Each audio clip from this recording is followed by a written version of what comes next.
Shinobi 3 Return of the Ninja Master, incluso nella raccolta intitolata Sega Mega Drive Classics, è un action platform risalente al 1993 che ci consentirà di calarci nuovamente nei panni di Joe Musashi, impegnato per la terza volta a combattere contro la terribile organizzazione criminale denominata Neosid, risorta ancora una volta dalle sue ceneri. Rispetto ai due precedenti episodi apparsi sul 16-bit di casa Sega, notiamo che il buon Musashi ha ampliato il suo repertorio di tecniche, che adesso gli consentono di saltare appoggiandosi alle pareti, di aggrapparsi alle funi e appigli vari, di sferrare calci volanti, di correre e colpire i malcapitati con i potenti fendenti della sua spada. Oltre alle suddette azioni, ritroviamo ovviamente anche quelle sue classiche. Mi riferisco al lancio degli shuriken, singoli o multipli, in quest'ultimo caso previo a doppio salto con capriola, e gli attacchi corpo a corpo qualora non si disponga più di oggetti da lancio o ci si trovi troppo vicini all'avversario.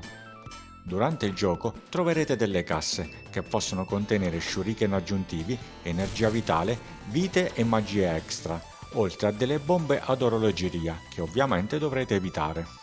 Le magie che il nostro buon ninja è in grado di eseguire sono quelle che abbiamo visto anche nel precedente capitolo.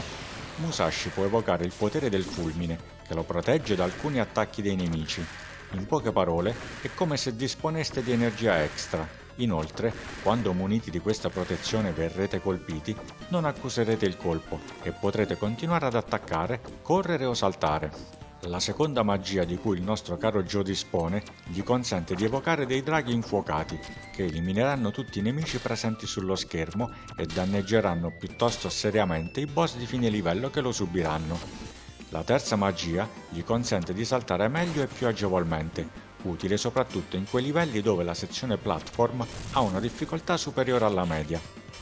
Infine, l'ultima magia, da usare con parsimonia, è quella che gli consente di pietrificarsi e di farsi esplodere, eliminando tutti i nemici presenti sullo schermo e di danneggiare molto seriamente anche i boss di fine livello che la subiranno.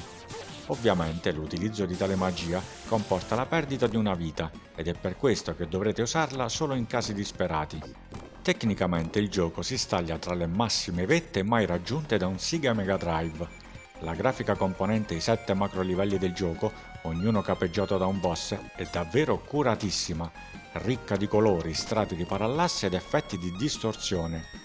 Lo scrolling è fluido, gli sprite sono grandi, soprattutto i guardiani di fine livello, davvero fantastici, e le ambientazioni sono varie ed altamente evocative. Le musiche sono ottime e d'atmosfera e gli effetti sonori sono di pregiata fattura, con l'unica eccezione del parlato, che purtroppo risulta un pochino gracchiante. Il chip audio del Mega Drive è sempre stato considerato deficitario nel riprodurre questo tipo di suoni, ma è altrettanto vero che ci sono diversi esempi in altri giochi in cui esso, quando ben programmato, ha prodotto risultati decisamente migliori, per cui non posso utilizzare questa motivazione come una scusante. Comunque sia, non preoccupatevi, perché si tratta di un lieve difetto che non intacca minimamente la bontà di questo titolo. La giocabilità è ottima, le azioni che Musashi può compiere sono molte e la responsività dei comandi è eccellente. Inoltre, il gioco offre una molteplicità di situazioni che non vi consentiranno di annoiarvi, neanche un po'. Come se non bastasse, per spezzare ulteriormente il ritmo dell'azione e renderla ancora più varia, sono stati introdotti dei livelli nei quali, cavalcando un destriero o una specie di surf motorizzato, dovrete eliminare i nemici e accaparrarvi quanti più bonus possibile. Inoltre, come consuetudine, alla fine di ognuno dei 7 macrolivelli, suddivisi in più aree, dovrete affrontare il boss Ken e il guardiano. Ognuno di loro è realizzato con estrema cura e spesso la grafica, già ottima, sarà ulteriormente impreziosita da effetti di distorsione che contribuiranno a renderli ancora più vivi e in alcuni casi raccapriccianti.